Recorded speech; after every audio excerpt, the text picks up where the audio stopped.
Bonjour à tous. Aujourd'hui, je suis avec François, thérapeute énergéticien. Bonjour François. Bonjour. Bonjour Valérie, bonjour à tous. Et donc déjà pour ceux qui ne me connaissent pas, donc là on est sur ma chaîne YouTube Renaissance Cancer, où j'aime faire des interviews de médecine, on va dire alternative, hein, où, pour montrer en fait tout ce qu'on peut apporter dans l'accompagnement en cancérologie, en plus de la médecine traditionnelle. Voilà. Donc aujourd'hui, donc j'interviewe François parce que je voulais qu'il nous explique qu'est-ce que le métier de thérapeute énergéticien, un peu comment ça fonctionne et qu'est-ce qu'en fait on peut apporter avec ça dans l'accompagnement justement en cancérologie pour essayer voilà, de libérer aussi quelques blocages, etc., pour aller chercher la victoire sur son cancer, comme j'aime bien le dire. Voilà, allonger sa durée de vie, être bien, être mieux, enfin, voilà, tout ce qu'on peut faire. Donc, on va orienter ça autour de la cancérologie, bien sûr. Voilà. Donc, François, j'aimerais bien que tu nous présentes un petit peu ce que c'est. Le monde de l'énergétique, pour beaucoup, c'est un petit peu bizarre, voilà, c'est abstrait, on ne comprend pas trop. Et moi, j'aime bien dire aussi que quand on part du scientifique, on est factuel, et donc à partir de là, il y a des choses qu'on a à comprendre, et ce sont des choses qu'on ne nous a pas apprises à l'école. Donc, voilà, quand on nous dit Einstein, on a mal à la tête, mais en fait, Einstein, il connaissait J'avais plein, mal à plein la de tête choses. aussi. Voilà, on aurait dû nous apprendre la deuxième version d'Einstein, on aurait été plus passionnés à l'école. Voilà. Donc, écoute, voilà. Donc, je te laisse démarrer. Explique-nous un petit peu qu'est-ce que c'est qu'un petit peu tout ça et qu'est-ce que tu peux nous apporter, qu'est-ce que tous les thérapeutes énergéticiens, Oui, dans surtout leur ça. ensemble, peuvent apporter. En fait, je vais peut-être commencer par comment j'ai découvert ces possibilités d'accompagnement, puisqu'en fait, bon, on a tous été touchés dans notre famille ou dans nos amis par cette maladie. Et, mais je reviens juste au début, comment j'ai découvert que j'avais certaines capacités, que nous avons tous d'ailleurs, en me brûlant tout simplement et en soufflant sur cette brûlure qui était assez conséquente. Je me suis rendu compte que j'avais plus mal et j'ai essayé de comprendre comment c'est possible en soufflant sur une brûlure qui est quand même la dégradation de la peau. Physiquement, c'était meurtri et j'avais plus de douleur, quoi. Et puis bon, je vais la faire courte. J'ai rencontré quelqu'un qui m'a dit, mais il faut que tu ailles en formation. Et puis moi, j'ai besoin de comprendre les choses. Donc, en formation, bah, j'ai découvert le monde de l'énergétique. Et là, j'ai compris comment ça fonctionnait, entre guillemets, parce que expliquer parfois ce qui n'est pas explicable. Mais quand même, il y a une base qui est très importante. Alors, si tu permets, je vais essayer Vas-y. de traduire ce que j'ai intégré Oui. et qui m'a conforté dans l'idée qu'on pouvait, que c'était possible. C'est-à-dire qu'en fait, on parle de mot énergie, mais l'énergie, qu'est-ce que c'est? Si on regarde le dictionnaire, c'est pas très clair. Et bon, j'ai lu le livre du docteur Baudin qui l'explique très bien. L'énergie, comment les physiciens, ils parlent de fréquence, d'amplitude. Et, mais l'énergie, si on va dans le monde, dans l'infiniment petit ou dans l'infiniment grand, qu'est-ce qu'on constate? C'est que toutes les choses sont en harmonie, il y a du mouvement. Et en fait, bah ça, c'est l'énergie qu'on pourrait appeler l'énergie vitale, puisque le mouvement, c'est la vie, évidemment. Et, et la maladie, c'est quoi? C'est le désordre dans tous ces mouvements. Donc, si on prend deux guitares et qu'on fait vibrer une corde d'une des deux guitares, les 12 cordes des deux guitares vont vibrer en même temps. Donc, ça veut dire quoi? On mesure la fréquence, on mesure l'amplitude. Donc, la fréquence, c'est le nombre de ronds. Si on jette une pierre dans l'eau, par exemple, le nombre de ronds que va faire l'effet de la pierre. Et puis, l'amplitude, c'est la hauteur des petites vagues qui vont se produire. Et là où intervient le thérapeute, c'est la loi de résonance. Sans loi de résonance, il y a pas de thérapie. C'est quoi la loi de résonance? C'est l'intention. Dans la médecine quantique, par exemple, dans la physique quantique, pardon, on parle de l'observateur. Bon, je ne vais pas faire un cours là-dessus, je ne suis pas compétent de toute façon, mais on parle de l'observateur qui intervient dans les résultats des études. Et là, c'est exactement ça, c'est-à-dire que deux fréquences équivalentes s'attirent. Deux fréquences différentes vont pouvoir superposer. C'est pour ça que nous avons des corps subtils qui sont superposés. à l'intérieur de nous-mêmes. Ça, j'ai découvert après, mais voilà. Et en gros, deux fréquences qui s'attirent, qui sont équivalentes, s'attirent. Donc, le thérapeute, il va automatiquement se mettre à la fréquence de la personne, du consultant, et il va émettre une intention. Et il va envoyer l'énergie de rétablissement, entre guillemets, ou en tout cas d'accompagnement ou d'annulation des effets secondaires.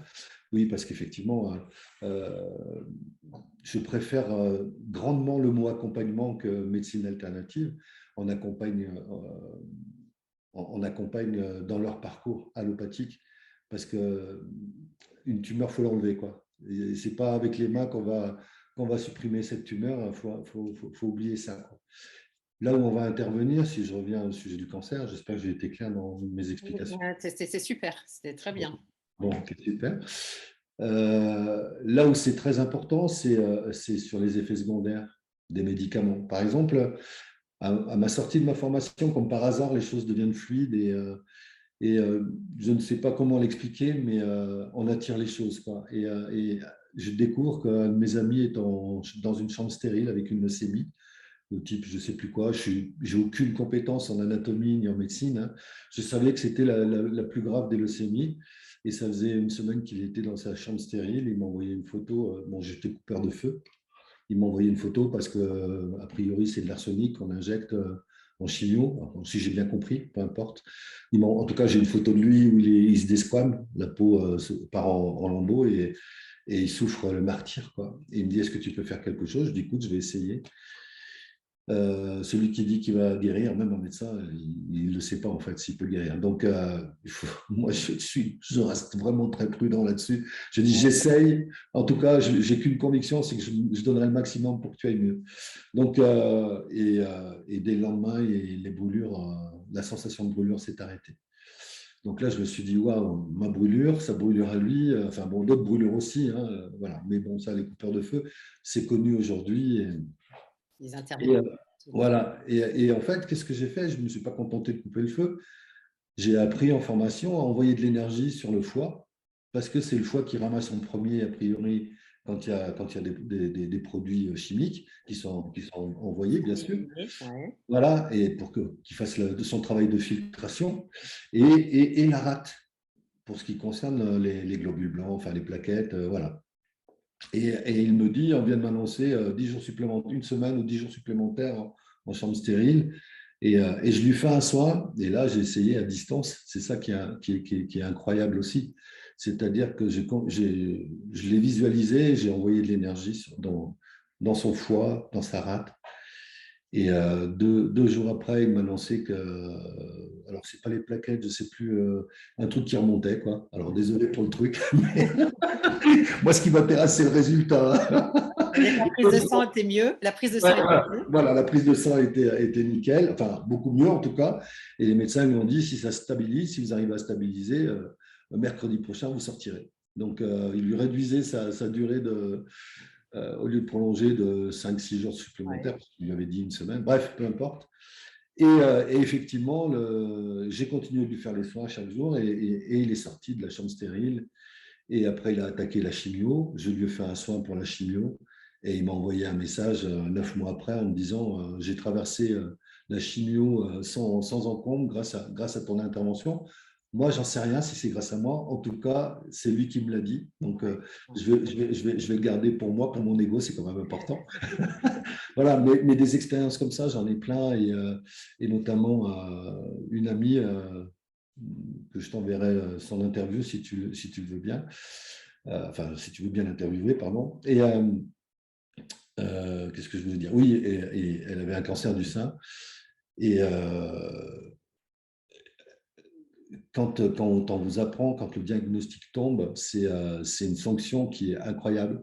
Au niveau émotionnel, c'est quelque chose de très fort. Et même pour son époux, par exemple, quand ils sont venus me voir tous les deux, j'ai proposé un soin aux deux, quoi, parce que j'avais l'impression qu'il était beaucoup plus abattu qu'elle, quoi. Bon, bref.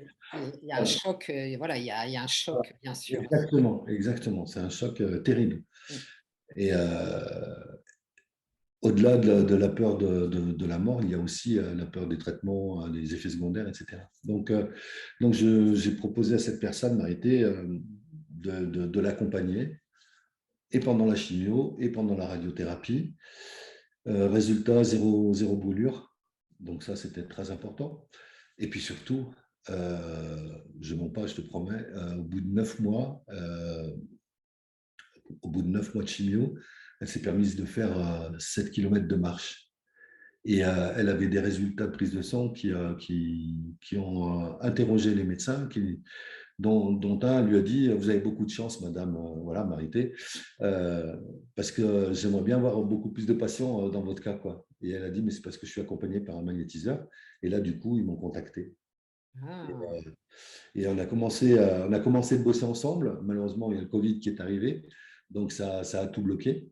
Mais entre-temps, moi, je suis allé chercher comment te dire, d'autres outils, voilà, des outils, parce qu'en fait, je me suis dit, bon, ok, on travaille sur les effets secondaires, on travaille sur les brûlures, etc. Mais bon, après, je travaille sur d'autres choses, hein, les tendinites, les machins, etc. Mais ça, c'est presque le quotidien. Mais le plus lourd, c'est quand même, voilà, j'ai le souvenir d'une personne là, qui en a enlevé la moitié du poumon, qui souffrait le martyr et qui m'a appelé au secours, entre guillemets. Et en une séance, je vais calmer ses douleurs. Et tout ce que je te dis, c'est vérifiable, hein, il n'y a pas de problème. D'ailleurs, après, derrière, ils m'ont envoyé 12 personnes. Bon, mais peu importe, c'est pas moi, hein, c'est l'accompagnement qu'il faut considérer, parce que moi, je suis juste un canal, je suis juste un intermédiaire, une interface. Et j'envoie beaucoup d'amour, surtout, c'est surtout ça qui est important. Et, et donc, j'avais une grosse frustration parce que je disais, mais je travaille sur les douleurs, j'arrive à rétablir les trucs, mais ça revient. Et comment je pourrais faire pour que ça ne revienne pas? Et là, je me suis intéressé à un domaine qui est fabuleux. Ça s'appelle l'énergétique et akashique, où on utilise des phrases magiques qui ont été inventées par un psychiatre, hein, William Lammers, en 1992. Et ça s'appelle la logosynthèse. Et avec la logosynthèse, on va chercher le déclencheur de la maladie. Parce que même les cancérologues aujourd'hui posent la question, je le sais, je pose la question à toutes les personnes qui viennent me voir. Est-ce que le cancérologue vous a posé la question de qu'est-ce qui vous est arrivé dans votre vie dans les 3 mois, 6 mois, 1 an? Et systématique maintenant, il la pose systématiquement. Moi, pour des raisons personnelles, j'ai rencontré un neurologue et il m'a dit: est-ce que je peux vous envoyer du monde? Parce qu'on en a parlé. Voilà. Et j'ai dit: bah oui, avec bonheur. Donc, la médecine s'intéresse. Et puis, je rencontre de plus en plus de médecins dans les formations. Et ça me remplit de bonheur parce que je me dis: il faut vraiment qu'on y aille, quoi. Parce Oui, bien que, sûr. ouais, voilà. Excuse-moi, je t'empêche de parler. Non, non, non, non, non, mais c'est vrai, ça me fait résonance parce que souvent, je dis toujours, hein, la maladie, c'est quoi? C'est le maladie et il faut aller chercher justement voilà, pourquoi vous avez cette maladie. Et je donnerai un exemple simple, hein. On dit que bah, voilà, le fumer, voilà, fumer, ça provoque des cancers. Ok, d'accord. Pourquoi il y en a qui fument toute leur vie, un à Ok. 2 paquets de cigarettes par jour et qui feront jamais de cancer, et d'autres qui, à côté, mangent sainement, et cetera, et en fait fument quand même et vont attraper en fait un cancer. Oui, Voilà. voilà. Donc ça veut dire que, bah, le tabac ne provoque pas 100 de cancer non plus, donc par rapport au nombre de fumeurs. Donc ça veut dire qu'il y a quand même quelque chose en plus, hein, qui doit aussi déclencher en fait, ça. Et c'est vrai que, voilà, en énergétique, il y a différents moyens d'aller chercher ça. Donc toi, voilà, tu as une méthode aussi où, parce que quand on demande au médecin: «Mais pourquoi docteur j'ai attrapé ce cancer?» Ben docteur, je sais pas, voilà, Ouais, ouais. votre alimentation, votre environnement. Alors bien sûr, il y a des facteurs favorisants, hein, c'est clair, hein. Mais voilà, mais ça suffit pas. Comme on dit, le tabac est un facteur favorisant, mais il y en a qui attraperont jamais le cancer. Et voilà. Et par rapport aux médecins, quand tu dis, c'est vrai que c'est bien qu'il y en a de plus en plus, voilà, qui essayent un petit peu Je suis intéressé en tout cas. d'aller comprendre. Voilà. Parce que moi, cette semaine, j'ai rencontré un généraliste, et quand je lui ai parlé justement de mon projet Renaissance Cancer, j'ai dit: bah, tiens, tenez, je peux vous laisser un flyer s'il y a des personnes qui aimeraient bien aussi être accompagnées en plus, hein, de ce que vous faites, hein. Il m'a répondu tac au tac: Madame, vous perdez votre temps. C'est dommage parce qu'ils vont Et perdre quand beaucoup. j'entends ça, je me dis: «Mais waouh!» Mais voilà, mais je dis: «Mais les pauvres patients qui sont dans les mains de ce médecin». Mais c'est voilà, il y a d'autres ressources et c'est pour ça qu'on est là. C'est pour ça que j'ai créé cet accompagnement. C'est pour ça qu'on fait cette interview. C'est pour faire connaître au maximum de monde que, ben, voilà, ce que tu fais comme d'autres thérapeutes font, c'est Absolument. ce sont des méthodes que voilà, qui sont là, qui existent et je dirais que dans les campagnes, hein, on va souvent faire appel à ce que les gens appellent le rebouteux. En fait, c'est l'énergéticien et voilà, et à côté, on va dire: «Non, mais je sais pas comment ça marche, j'y crois pas», enfin bref ou autre. Mais n'empêche, on sait que ces gens, ils sont là et voilà et aujourd'hui, moi qui ai bah, aussi un pied dedans, ben, je rencontre justement, lors de mes formations, comme toi, on s'est rencontrés, avec voilà, plein de possibilités, plein de capacités et donc je dirais oui, oui, c'est une piste qu'il faut absolument ne pas négliger, quoi et voilà, c'est pour ça, toi, tu as plein d'exemples où, Ouais. Ah, mais oui, c'est clair. Et je reviendrai à l'exemple de Marité. Comment dire, le plus dur pour elle après la rémission, on va dire, au bout d'un an, c'est le retour à la vie active. Et là, elle était complètement désemparée, limite dépression, parce qu'elle se sentait diminuée, elle avait l'impression qu'elle ne savait plus rien faire, qu'elle travaillait au ralenti. Après presque un an d'arrêt maladie, compliqué de reprendre le travail. Moi, je l'ai vécu en plus personnellement, donc je sais à quel point la première semaine est compliquée. Et là, je me suis dit, allez, je vais tester ma logosynthèse là-dessus. Donc, la logosynthèse, c'est quoi? C'est entre guillemets, j'aime pas ce mot, mais tant pis, c'est des phrases qui sont chargées d'énergie et qui vont permettre de désamorcer l'émotion. L'émotion originelle.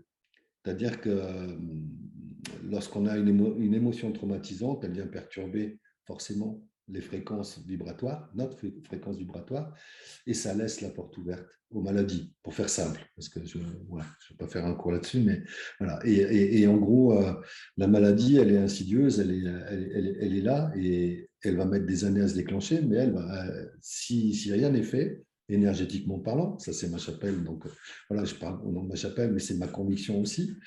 On n'est pas obligé d'adhérer, mais voilà. Donc, c'est ma conviction. Si rien n'est fait, cette maladie, elle va se déclencher forcément. D'où le mal, il faut écouter ce que le mal a dit, etc. Et donc, comment on intervient? Bon, Luc Boudin, il parle de flèches. Voilà, il y en a d'autres qui parlent de. Bon, bref, je ne vais pas... je vais pas dire des mots qui vont faire croire qu'on est comment ça s'appelle, Harry Potter. Voilà. Donc, bah, ces énergies-là, elles sont là, quoi. La maladie aussi, c'est une énergie. Et cette maladie, on peut la travailler. En tout cas, on peut faire en sorte que... S'il y a un cancer, il faut le traiter, le cancer. Effectivement, en énergie, on ne va pas l'enlever. Donc, s'il y a une tumeur, il faut qu'elle dégage. Donc, là, il faut se reposer à 1000% sur la médecine allopathique. bien sûr. Mais par contre, on peut travailler sur le fait qu'elle ne revienne pas, cette maladie.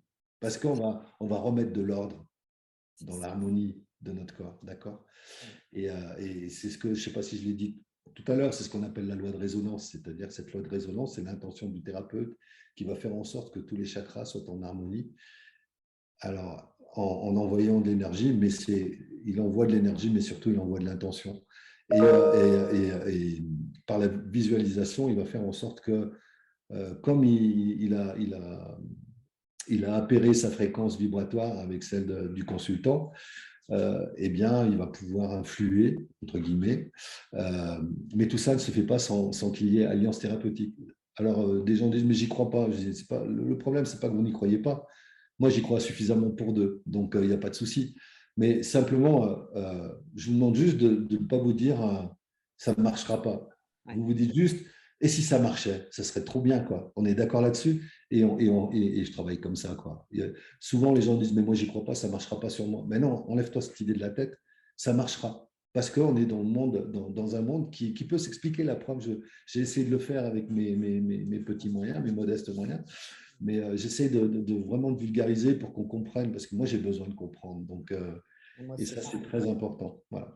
Et donc, du coup, je reviens à mon histoire de logosynthèse, où, en fait, les émotions, comment dire, c'est de l'énergie qui est bloquée quelque part dans notre cerveau et qui va exploser à un moment. En fait, quand on a une émotion traumatisante dans l'enfance, Cette émotion, elle est bloquée dans le cerveau, elle est congelée même, à la limite, on peut dire ça. Et en fonction de ce qu'on va vivre dans notre vie, ben, il va se passer plein de choses par rapport à cette émotion qui est congelée. Et à un moment, elle va sortir et faire des dégâts. Donc, du coup, qu'est-ce qu'on fait avec la logosynthèse? On va chercher l'émotion. J'utilise l'échelle de conscience de David Hawkins, hein, j'en ai parlé en formation, et c'est fabuleux, quoi, parce que ça me permet de mesurer le taux vibratoire de la personne avant de commencer un soin et à la fin du soin. Et là, j'ai même pas besoin de demander à la personne. Déjà, je vois qu'elle va mieux au niveau du visage parce qu'il y a un sourire qui s'inscrit. C'est pratiquement radical. Et surtout, le taux vibratoire qui monte de manière assez conséquente, quoi. Et plus le taux vibratoire est haut, et moins il y a de la place pour la maladie. Donc, c'est ça qui est important. Exactement. Voilà. Et donc, pour revenir à l'histoire de la logosynthèse, donc cette logosynthèse, elle va chercher l'émotion et puis elle va la renvoyer. D'ailleurs, il y a une phrase qui dit « Je récupère toute mon énergie, je la renvoie à sa juste place en moi ». Et en fait, l'énergie de l'émotion, évidemment. Et cette émotion, comme par hasard, entre 3 et 5 minutes après, la personne en voit tout de suite. Alors, il se passe plein de choses, hein. Je ne peux pas rentrer dans les détails parce que ça serait trop long à expliquer, mais dans les 3 à 5 minutes, entre chaque phrase, il y a 4 phrases magiques, on va dire. Bon, il y en a tout un attirail, mais il y en a 4 principales qui permettent de faire un protocole complet. Après, il y a un travail énergétique, enfin, ce n'est pas simplement de répéter des phrases comme ça bêtement, hein, bien sûr. Il faut déjà aller trouver l'émotion originelle parce qu'après, c'est comme des dés. Il faut faire tomber le bon dé qui va faire tomber toutes les autres émotions. Voilà. Donc ça, c'est le plus compliqué. C'est un travail d'investigation un petit peu que tu mènes avec la personne. Et ce qui est bien, c'est qu'avec le subconscient de la personne, tu peux travailler sur des symboliques. Et si elle n'arrive pas à dire voilà, j'ai vécu un abus ou des trucs traumatisants, je vais lui dire de le matérialiser par une image, un ballon. Enfin, c'est elle qui me la donne, l'image d'ailleurs. Et souvent, c'est une prison. Enfin, bon, bref, je passe les détails. Et on travaille sur la prison et on ne parle pas du truc. Mais après, il y a d'autres façons de travailler. Mais je reviens à mon exemple par rapport à ce qui nous intéresse aujourd'hui, c'est la vie après le cancer, en tout cas maintenant. Donc, Marité déprime. Je lui dis, bah, écoute, si tu veux, on fait un travail en logosynthèse, en énergétique et akashique. Et on va pouvoir aller chercher l'émotion originelle de tout ce qui t'arrive en ce moment. Et en fait, bah, toutes les émotions sont ressorties forcément en séance. Le fait de garder pour soi les angoisses pour pas la communiquer aux membres de sa famille. Enfin, elle m'a dit que son fils lui avait dit il t'a sauvé la vie. Moi, j'ai rien fait du tout. C'est la médecine qui lui a sauvé la vie. Et moi, je l'ai accompagné sur les effets secondaires. J'ai précisé ça parce que après ça devient n'importe quoi. C'est surtout sur les effets secondaires. Et là, donc, le retour au travail, qu'est-ce qui s'est passé? Je lui ai dit, bah, on va travailler sur cette problématique. Et en 2 ou 3 séances, et ben, elle a été métamorphosée, sincèrement. Même sa responsable lui dit waouh, j'ai l'impression de retrouver ma Marité d'avant, quoi. Donc, voilà, ça, c'est ma réponse. Voilà. Donc, on peut, pardon, on peut avec ces accompagnements en énergétique, enfin, c'est que de l'énergie de toute façon. Oui, ouais, voilà, c'est différents outils, ce sont voilà, différents outils qui tournent autour de l'énergétique que tu mets en place et voilà, Voilà. ça plus ça avec ta petite sauce personnelle.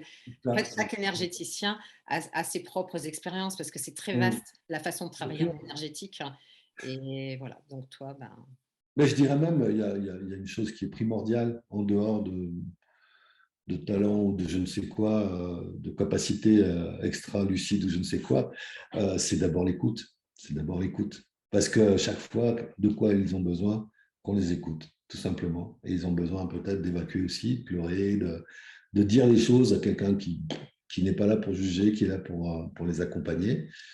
Et j'ai le souvenir d'une dame qui est venue à la maison avec